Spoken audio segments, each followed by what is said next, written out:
18,806. This is a dev sharing quite some data about the first month of early access, and this is Shapez 2. 7,000 user reviews. Damn. What type of game is it? Is a management strategy automation. You're trying to automate certain tasks, I guess, and farm a lot of currency here. That's what it looks like to me. Let's take a look at some of these videos here. I wonder what that is. Is that resources? That's it. Wow, that looks cool. Damn. Oh, wow. Oh, wow. Now, what engine is this made in? Is this Unity? I would assume it's either Unity or Unreal. I'm pretty sure it's Unity, though. I don't think it's a custom engine. Okay, so you're building different types of circles, I guess? And then they all flow into... Oh, wow. That's crazy. Okay. Damn. Wow, that looks like computers. Wait a minute. Can you make a computer inside of a computer? Oh, dude. And what if you make another computer inside of that computer? Dude. You're shapezing the world then. Okay, so it is out now on Steam. Well, early access it is, not out. Aha, so here was the release. 18,800. Still, that's impressive. That's crazy. You know, and only 3,000 Twitch viewers. And then it slightly bumps down, and now it's normalizing, right? I guess it's going down even further now, which I suppose is normal. And they are sharing some of their statistics here. The future plans and the launch statistics, which I think is interesting. It's definitely not my type of game. I'm more of an RPG person. But you guys know that, right? Would you ever do a stream trying Unity again? I wonder if your opinion will change on it. Yeah, I will in the future, yes. Have you considered making 3D games in C++ with OpenGL, Vulkan, or anything like that? I will try that in the future. Yeah, we will try making a game. So I think this is a great question. Yesterday, we talked about how game engines are being replaced by in-house engines by certain big companies. To name a few, we have Unreal Engine being used by CD Projekt Red, which for me, Shut your mouth! Okay. It was really funny though. I'm not muted. You're actually banned. Mister, you are banned. Shade 11. 10 minutes. Sorry, that was 16, but who cares? Alright, so.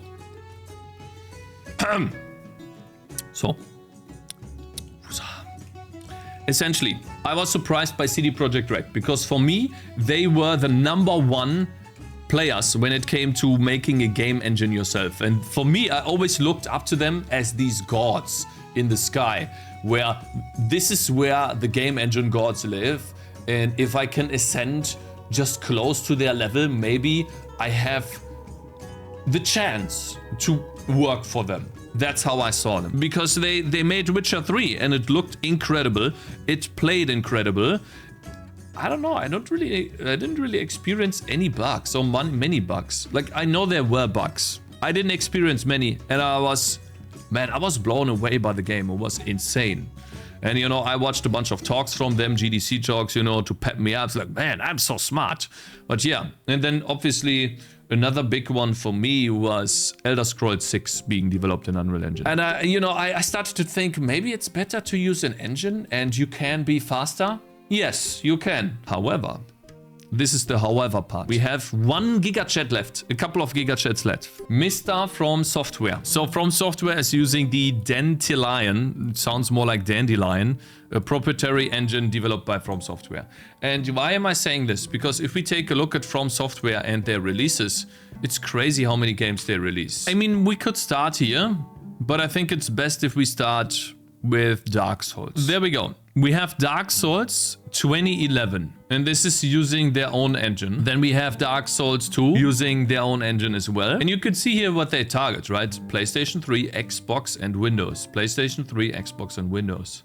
And then they have Bloodborne, which is only PlayStation 4, unfortunately. I don't know why they would do that, but yeah. Dark Souls 2, The Scholar of the First Sin, is also a Windows game. And you can see here, it took them 3 years between the first and the second Dark Souls. So it took them 3 years to make a new game, which is reasonable of the caliber. But then over here, we have 2 years between Dark Souls 2 and Dark Souls 3. And that's also using their own engine. And then over here, it's crazy how long that is. But they also had Sekiro in between. Yeah, I forgot. Well, it's another 3 years and then another 3 years. So it seems to me they have... If we're only talking about the B team made Dark Souls 2 though. Yeah, I know the B team made Dark Souls 2. I know Dark Souls 2 is not as good as Dark Souls 1 and 3. I know that. My point is that they have been consistently bringing out banger after banger using their own engine. And over here, the last one, by the way, is the release of the Elden Ring DLC. Dark Souls 2 was a banger. Yeah, like some people don't like it. I have not played it yet. I'm gonna play it in the future to build my own opinion. And Armored Core also using the same engine. Exactly. Armored Core is there too. You see this? That's crazy. And the cool thing is, this goes to show you how much you can actually put out using your own engine. And so there is still space for your own engine, which, you know, was the original discussion that we had yesterday. Because yesterday it seemed more like, oh, well, maybe game engines like Unreal Engine and Unity should just be used. But no, you can also be very efficient and very successful with your own in-house game engine. Now, there's a caveat though. They don't use their own physics. They use Havoc physics. Havoc physics is a framework that you can use in your engine to basically, yeah, do physics, right? And that can be very helpful because, well, physics is really difficult to do. And unless you're a math genius, which, you know, 95% of us are not, you should probably use a framework like that or have someone do that for you. Look, just look at this. This is crazy. Let's see. Damn. You know how many cool things you can do with physics like that? Wow. You can make broken worlds. 2 FPS. Listen, Havoc is really performant. The fastest, most robust real-time CPU-based rigid body collision detection. It's software. They basically came up with the idea of a game engine to make Commander Keen series in a reasonable time. Yeah, so there are reasons to use a in-house game engine. And this is, you know, I wanted to check this out because of this. Shapez 2, which engine is that? We wanted to read up on the stats of these guys because they have launched early access and they have statistics now. Let's see here. Shapez 2 engine. Aha, so they are using Unity, of course. Which, you know, it's nothing against Unity. That's good. That's great. They have made a really cool game.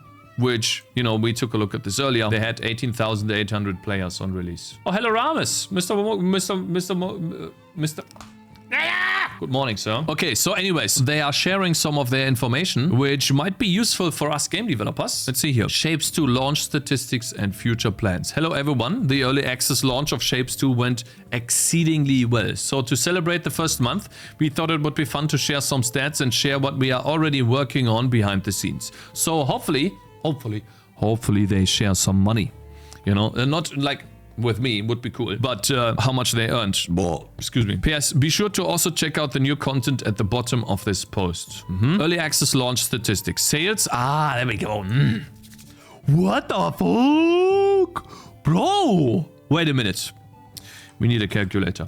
So they sold 273,000 units. Okay, 273,000 times, how much is the game? 24 euros?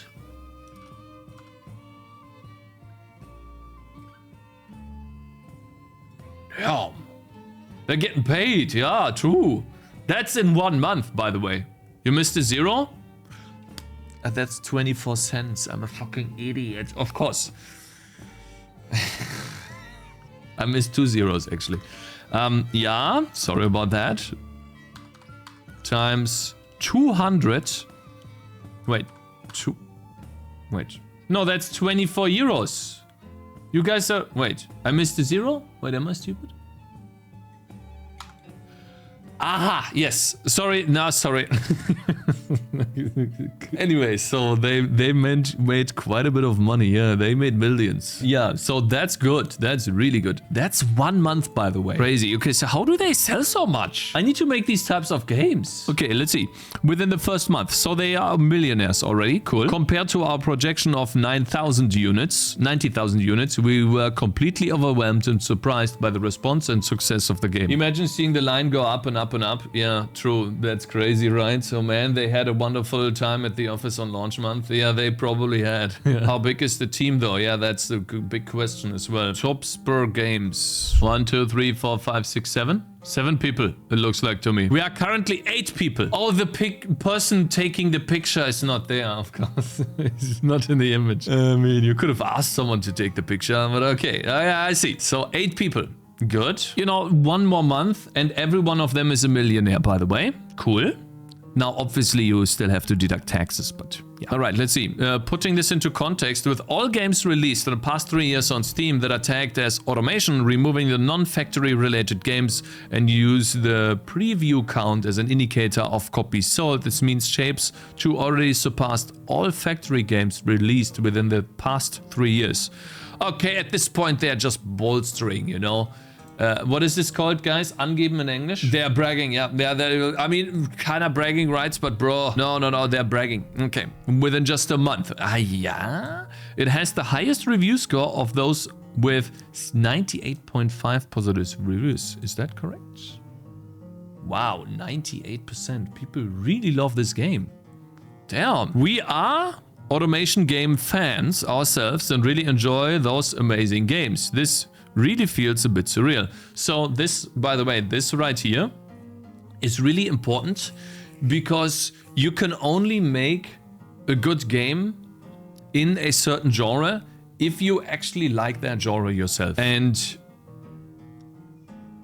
let's say that Diablo 4, you know, like some people, maybe they don't really like working there, you know, or maybe, you know, Halo people that don't like guns, which I don't understand why you would not like guns and then try to make a Halo game, but who am I to judge, right? I'm not in the position to hire someone, right? That's not my job. But okay, games tagged automation, top 5 tags, and initially released on Steam within the past 3 years, ordered by view count. So so they are rank 2 at the moment, but they're getting close, beating Rusty's retirement. Okay. A few days after launch, we hit the milestone of, wow, 1,800. That's crazy. Concurrent players. So yeah, obviously now it's going down, of course. And this graph is really interesting. I saw a picture of this. Let's get to this. Out of these players, 2.9% were playing on macOS. Okay, so we do have 3% macOS though. That's crazy. And then 2% on Linux. This, by the way, the 2% on Linux, if you have a very large player base, Linux users will give you the best feedback when it comes to bugs in your game. They will supply you with everything, and on top of that, they will also tell you which version of Linux they use. Okay? Arch Linux, by the way, every time. Unfortunately, it seems that Linux players had by far the most issues on launch. Ooh, with sound problems and some crashes that could be resolved with an Unity update version 0.0 eventually, 0.08. Oh man, so this is what we were talking about yesterday, where we talked about using game engines specifically for that issue. And how does this even happen? You launch your game using a game engine that is designed to run on multiple platforms, and you still have issues on other platforms. Man, it's not looking too good, is it? We already stated in previous devlog we choose to cut the game length a bit in order to be able to deliver a more polished product on release. Yeah, so that's what I'm gonna do too. If I ever go early access, I will cut the release down to a set of missions that I think are very good and feel very good to play. Multi-platform is hard, yeah. You also have issues in your Deep Rock Galactic game, Rames. So Rames is the developer of, or one of the developers, these guys right here. They have huge reviews. And they are using Unity too. You probably have seen maybe Quinn or other streamers or Asmongold play this game. It's a really good game. It's another survivors game. Rames is millionaire? I don't know, maybe. They have definitely earned multiple millions. Let's see here though. Still, we are very satisfied with the average playtime of almost 20 hours. Yeah, so like that's crazy. My graph looks the same. Wait a minute.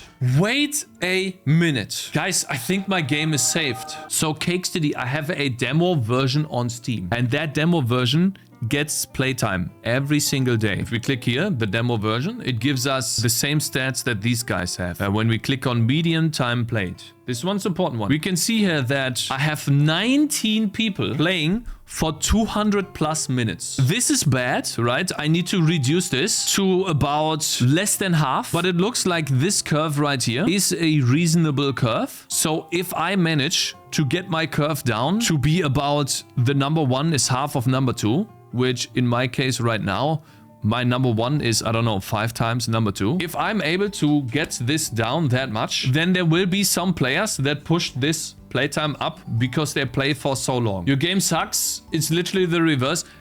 No. So my game sucks, of course. I'm not saying my game is good, the state that it is. However, I have this bump here. There are a few players that spend a lot of time in the game. So this is like the saving grace. This is the one where I'm like, okay, this is the audience that I want. And they have that too, this one here. So I was always wondering how a graph of a successful game would look like. Well, for them it's 1 hour. So it's an hour period. That's crazy. But yeah, still. You didn't finish a single level. Theirs is 20 hours, not 2 hours. Yes. But the demo version that I released is 2 years old. Community stats. Okay, here's a little insight to the community side as well. It's safe to say that there's a lot more than you now. Yeah, of course, because of the release, right? The Shapez 2 Discord server almost doubled in size through August. So that's what I'm expecting to. The moment I start releasing my game on Steam and I do frequent updates, the traction from Steam to the Discord server will also be there. From the release of the game till now, it's up from 19,000 to 32,000. Yeah, throughout August. So, like, there's a lot more people sending messages too. Okay. I wonder if there's more they can show us. r/shapezio is booming as well, with the monthly posts going from 99 to 1,000. Wow, it's crazy how Reddit how do you say that? And monthly comments from 700 to 8,800. Okay, so wait. Are they not gonna show more or explain more? Back home on Steam, our blogs used to get around 30,000 to 40,000 impressions and 2,500 reads each. Since the release, there's also a lot more of you. Yeah, of course. So this is how it works. The better your game is, the more impressions Steam sends out to users for your game. And then obviously, because it sends out more impressions, the percentages normalize, let's say, to 3%, 2% of click-through rate, then you're obviously also going to get more reads. The success of Shapez 2 so far allows us to expand the company by getting new people on board. So that's awesome. I'm always very wary to hire too many people though, because you also have to communicate with those. This will allow us to more efficiently go through all your feedback and suggestions, as there's a lot of it. We're also working to adjust some of the initial plans we had after the release, and we feel like we can do a lot more with Shapez 2 than we initially expected. Yeah, I mean, money opens up a lot of doors. It's still too early to talk about this though. Just know that you shouldn't look back to the plans we outlined before the release, as they're likely outdated. New content. Okay, so I don't really think there's much to talk about here other than that. How did they sell this game for 24 euros? We can take a look at the price, of course. What game do you guys think when you see this? Factorio, right? For me, that's Factorio, of course. So that's why. Number 1, Factorio has more content, so it's more expensive. Satisfactory. Okay, Satisfactory. Aha. Anything else? Stronghold Crusader? So there you can see they're all above about 30 euros, which means the price of 25 euros is actually, or 24 euros in this case, is actually reasonable comparatively to the other games, which are also, mind you, indie games. Okay. Anyways, unfortunately, not that much to take away from this, because these are just really cool numbers. But I think the number 1 thing to take away from this is right here. Users bucketed by time played. This is one graph that, in my opinion, is the most important graph. And now we have one graph, maybe there's other graphs for other games, that shows how a graph for a successful game could look like in terms of player numbers, how long they play. There's always a nice little website that I use, Video Game Insights. Oh, they have shapes too. Yeah, median playtime and average playtime. There we go. So this is how this number comes to be when we took a look at this here. Now, do we have a graph for a game like Bloons just to finish it off? Probably not, right? We can take a look at some of these examples here. Since last July, what is this? X.com. The average playing time has increased by 52 hours to 216 hours. We have streamlined our operations since just July, and we hope to increase our efficiency. It looks like that the graph always looks like this. What is this game? Tactical Nexus. Don't tell me it's an automation. No, it's an indie RPG. Very positive. Damn, look at that. They have player numbers in the 200s. That's crazy, bro. It's free. I remember this game. Oh, it's actually free to play. Yeah, it is. Interesting. And then the 2 Tiny Dice has the same. So it looks like the graph always looks like this. The majority of players will not play for very long. And then you have a bunch of people that just push this up.